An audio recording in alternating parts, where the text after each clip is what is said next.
Bonjour à tous, Othman Gabardi vous présente, chaîne spécialisée, électricité, industrielle. Cet article traite les procédés de démarrage des moteurs asynchrones triphasés, le branchement du moteur, les avantages et les inconvénients de chaque procédé. Démarrage rotorique, un sens de temps. Fonctionnement de montage. Cet article traite démarrage rotorique, chronoampère métrique, 4 temps. Fonctionnement. Mis à part le démarrage direct, les différents procédés de démarrage ont pour objectif fondamental de limiter l'intensité absorbée tout en maintenant les performances mécaniques de l'ensemble, moteur-machine entraînée, conforme au cahier des charges. Les procédés qu'on va traiter sont les suivants.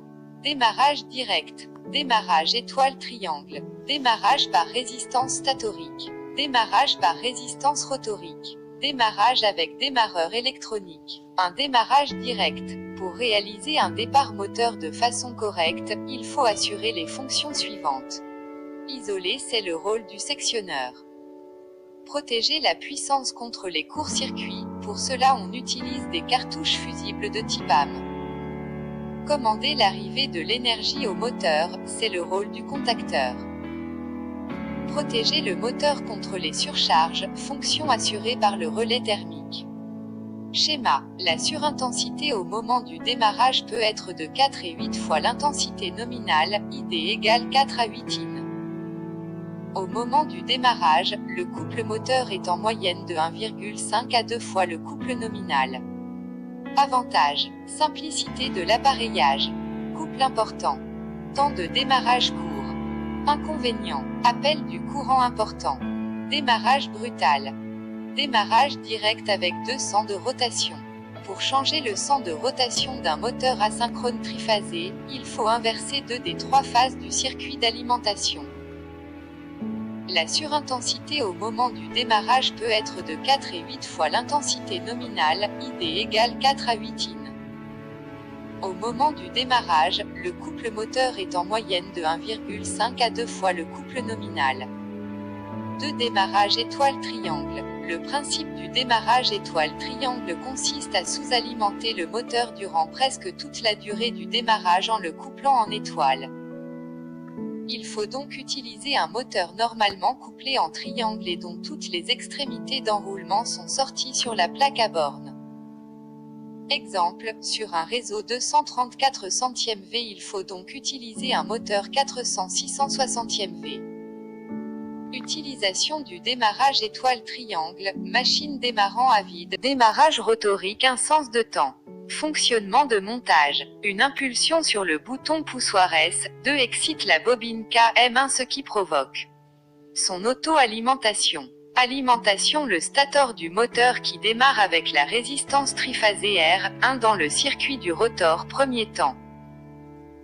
Au bout de 5 secondes, le contact de temporisé de KM1 se ferme et excite la bobine KM2, la résistance triphasée R1 est shintée, deuxième temps. Le moteur est alors alimenté sous sa tension nominale et le démarrage est terminé. Composant schéma de commande. Transformateur. Disjoncteur bipolaire Q3. Contact NF de relais thermique F1. Bouton poussoir NFS1. Bouton poussoir NOS2. Bobine KM1. Bobine KM2.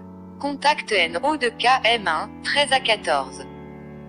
Relais temporisé 5SNO, fixé sur le contacteur KM1.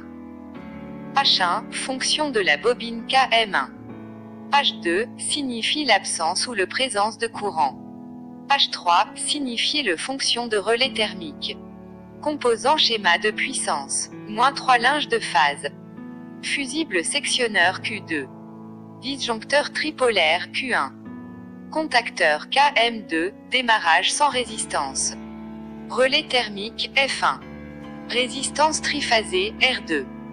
Moteur asynchrone avec rotor bobiné M1. Fonctionnement de montage. Une impulsion sur le bouton poussoir S2 excite la bobine KM1, ce qui provoque son auto-alimentation. Alimentation. Le stator du moteur qui démarre avec la résistance triphasée R1 dans le circuit du rotor, premier temps. Au bout de 5 secondes, le contact de temporisé de KM1 se ferme et excite la bobine KM2, la résistance triphasée R1 est shintée, deuxième temps. Le moteur est alors alimenté sous sa tension nominale et le démarrage est terminé. Remarque. Une action sur le bouton poussoir S1 ou une fonction de relais thermique F1 coupe la alimentation de la bobine KM2 et de KM1, le moteur s'arrête. Cet article traite démarrage rotorique, chronoampère métrique, 4 temps. Fonctionnement de montage. Une impulsion sur le bouton poussoir S2 excite la bobine KA1 ce qui provoque son auto-alimentation. Au bout de 5 secondes, le contact de temporisé de KA5 se ferme et excite la bobine KM1. Alimente le stator du moteur qui démarre avec les résistances triphasées R2 et R1 et R4 dans le circuit du rotor, premier temps. Au bout de 5 secondes, le contact de temporisé de KM2 se ferme et excite la bobine KM2, la résistance triphasée R4 est shintée, deuxième temps. Au bout de 5 secondes, le contact de temporisé de KM3 se ferme et excite la bobine KM3, la résistance triphasée R1 est shintée, troisième temps. Au bout de 5 secondes, le contact de temporisé de KM4 se ferme et excite la bobine KM4, la résistance triphasée R2 est shintée, troisième temps. Le démarrage du moteur est alors terminé. Une action sur le bouton poussoir S1 ou une fonction de relais thermique F1 désexcite toutes les bobines et le moteur s'arrête. Composant schéma de commande, transformateur, disjoncteur bipolaire Q3. Contact NF de relais thermique F1. Contact NO de relais thermique F1 pour la signalisation. Bouton poussoir NF S1. Bouton poussoir NO S2. Contact NO de KA1, 13 à 14. Bobine KA1. Contact NO de KM2, 13 à 14. Bobine KM1. Bobine KM2. Bobine KM3. Bobine KM4. Deux contacts NO de KM1 et KM2 pour la commande de leçon de démarrage. Deux relais temporisés, NO, fixés sur le contacteur KM4 et un autre fixé sur KM5. H1, fonction de la bobine KM1. H2, signifie l'absence ou la présence de courant. H3, signifie le fonction de relais thermique. Composant schéma de puissance. 3 linges de phase. Fusible sectionneur Q2. Disjoncteur tripolaire Q1. Discontacteur première tempest KM1. Discontacteur deuxième temps KM2. Contacteur 3 troisième temps KM3. Contacteur quatrième temps KM4. Relais thermique F1. Résistance triphasée R2. Résistance triphasée R1. Résistance triphasée R4. Moteur asynchrone avec rotor bobiné M3.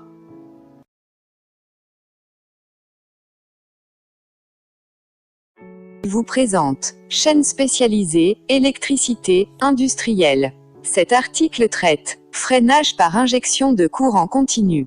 Pour freiner un moteur, on injecte dans les enroulements du stator un courant continu, celui-ci crée un champ magnétique fixe qui freine le rotor. Le courant continu, nécessaire pour un freinage efficace, est de l'ordre de 1,2 à 2 fois le courant nominal du moteur. Composant schéma. Q1, fusible sectionneur. F1, relais thermique. S1, bouton poussoir marche. S2, bouton poussoir arrêt. B2, contact centrifuge fermé lorsque la vitesse est supérieure à 0. T1, transformateur triphasé 400 à 24 volts. V1, 6 diodes de redressement. K1M, discontacteur d'alimentation. K2M, contacteur de freinage, alternatif. K3M, contacteur de freinage, continu. M, moteur asynchrone. Fonctionnement. Une action sur le bouton poussoir marche S1 provoque l'excitation de la bobine, K1M, qui s'auto-alimenter. Ouvre le circuit de commande des contacteurs de freinage. Le moteur démarre et le contact centrifuge se ferme. Une action sur le bouton poussoir arrêt S2 désexcite la bobine, K1M, ce qui entraîne la coupure de l'alimentation du moteur. L'excitation des bobines, K2M et K3M. La fermeture des contacts de K2M met sous tension le transformateur triphasé qui abaisse la tension d'alimentation à une valeur de 24 volts. Celle-ci est redressée à travers un pont de diode triphasé. La fermeture des contacts de K3M permet d'injecter cette tension sur deux enroulements du moteur qui est freiné. Lorsque celui-ci est arrêté, le contact centrifugé s'ouvre et désexcite les bobines des contacteurs de freinage K2M et K3M. Remarque, si l'on appuie d'une façon continue sur le bouton poussoir S2, le moteur se trouve freiné.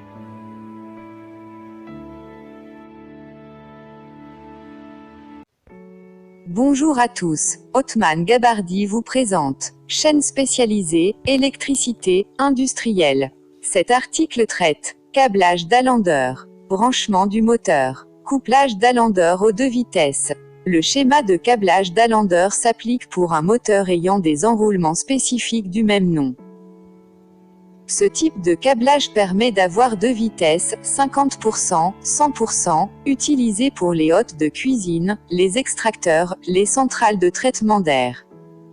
Définition. Est appelé moteur deux vitesses à couplage d'Allender, du nom de son inventeur qui a déposé le brevet en 1897, un moteur qui possède un seul enroulement triphasé et dont le rapport de vitesse est de 1 à 2. Robert d'Allender, ingénieur électromécanicien né en Suède en 1870, a donné son nom au moteur asynchrone à deux vitesses qu'il a inventé avec son compatriote Lindström en 1897.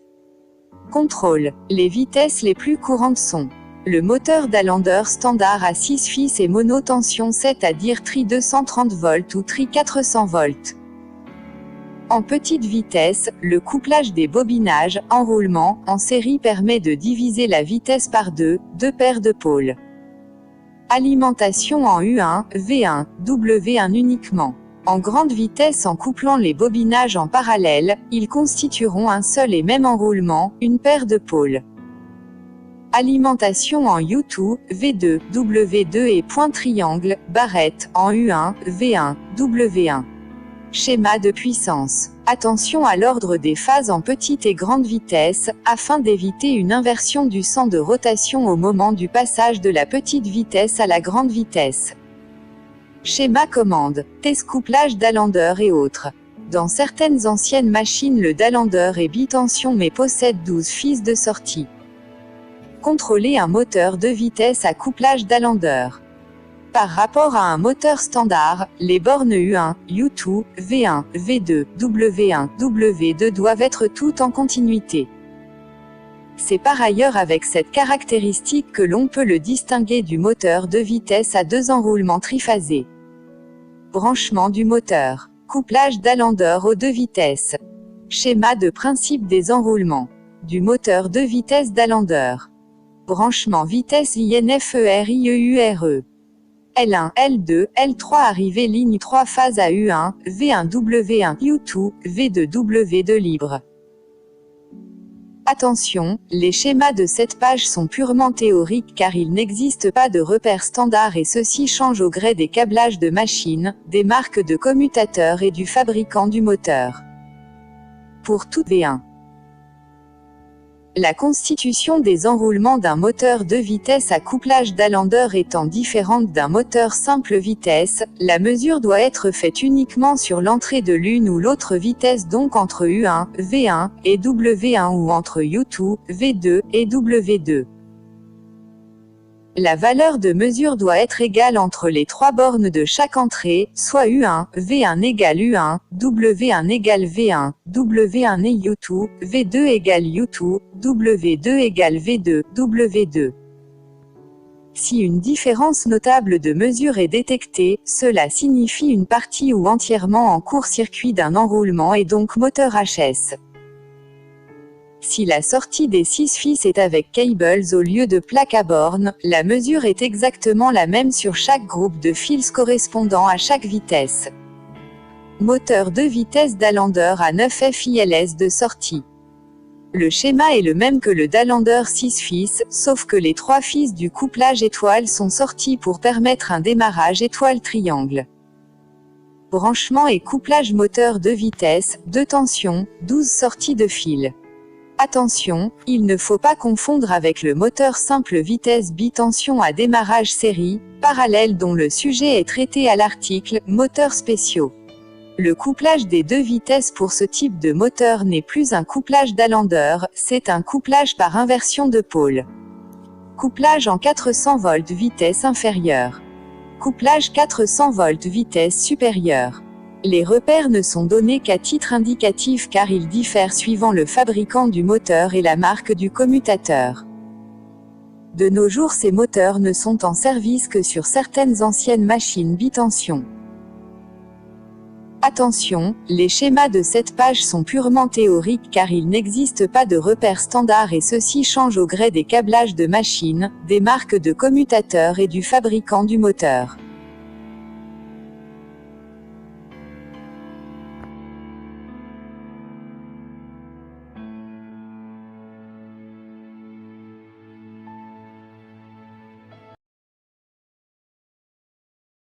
Démarrage moteur à 2 vitesses, un sens Dalander. Fonction de schéma. Une action sur le bouton poussoir S2 petite vitesse permet l'excitation de la bobine du contacteur K, M1. Il s'ensuit la fermeture de contact de maintien.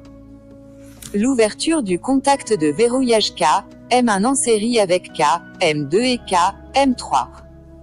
La fermeture simultanée des contacts de puissance K, M1.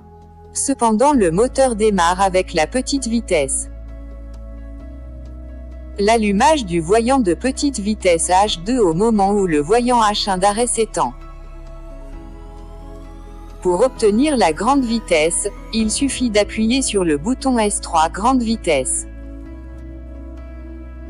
Si l'action est faite, on ouvre le circuit de K, M1 qui se désexcite en entraînant l'ouverture du contact de maintien K, M1. La fermeture du contact de verrouillage EC, M1.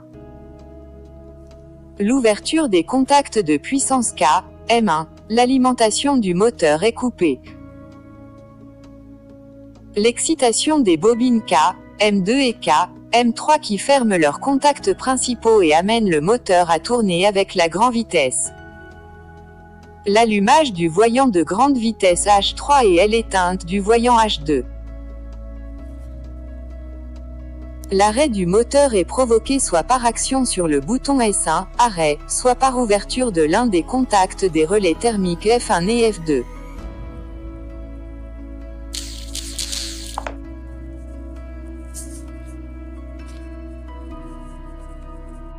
Envisagez l'installation qui permet faire tourner un moteur triphasé asynchrone avec enroulement Dalander à 2 vitesses différentes et cela en passant par la petite vitesse.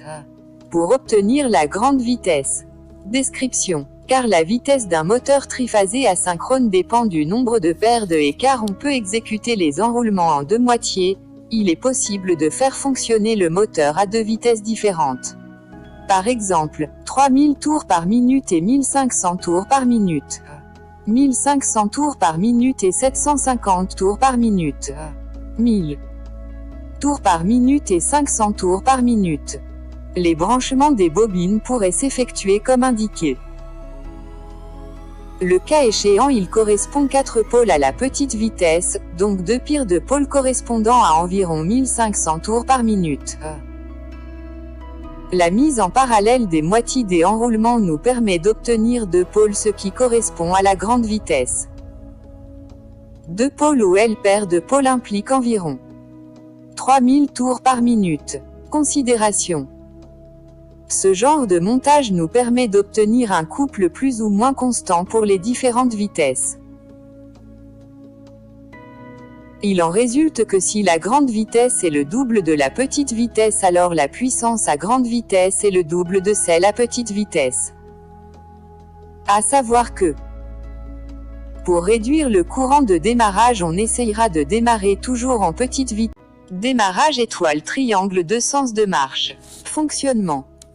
Une impulsion sur le bouton poussoir S2 excite la bobine K, M2 ce qui provoque son auto-alimentation.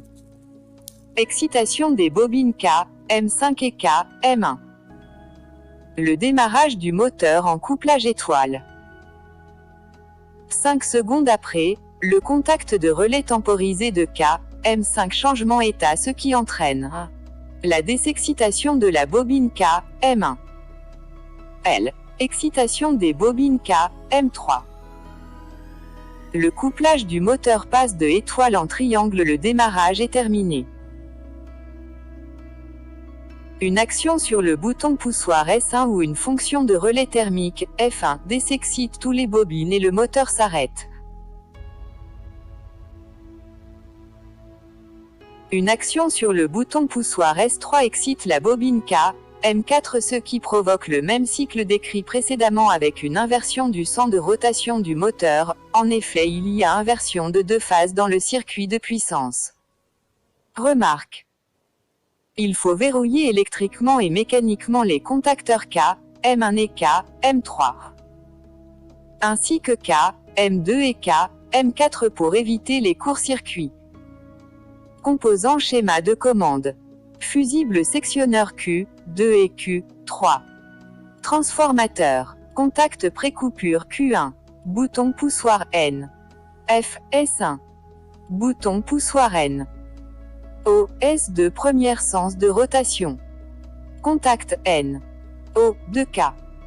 M2 13 à 14. K. M1. Bouton poussoir N. O, S3 deuxième sens de rotation. Contacteur, K, M4. Contact N, O2K, M4 13 à 14. Contacteur, K, M1. Contact N, F2K, M1 28 à 29. Contacteur, K, M5. Contacteur, K, M3. Contact N, F2K, M3 28 à 30. Contact N, O2K, M3 13 à 14. Contact N, O2K, M1 13 à 14. Contact de relais temporisé N, O. Contact de relais temporisé N, F. Contact N, F de relais thermique F1. Contact N, O de relais thermique F1. H3, triangle. H4, étoile. H3, signifie l'absence ou la présence de courant. Composant schéma de puissance. 3 linges de phase. Fusible sectionneur tri Q1. Contacteur K, M2 premier sens. Contacteur K, M4 deuxième sens.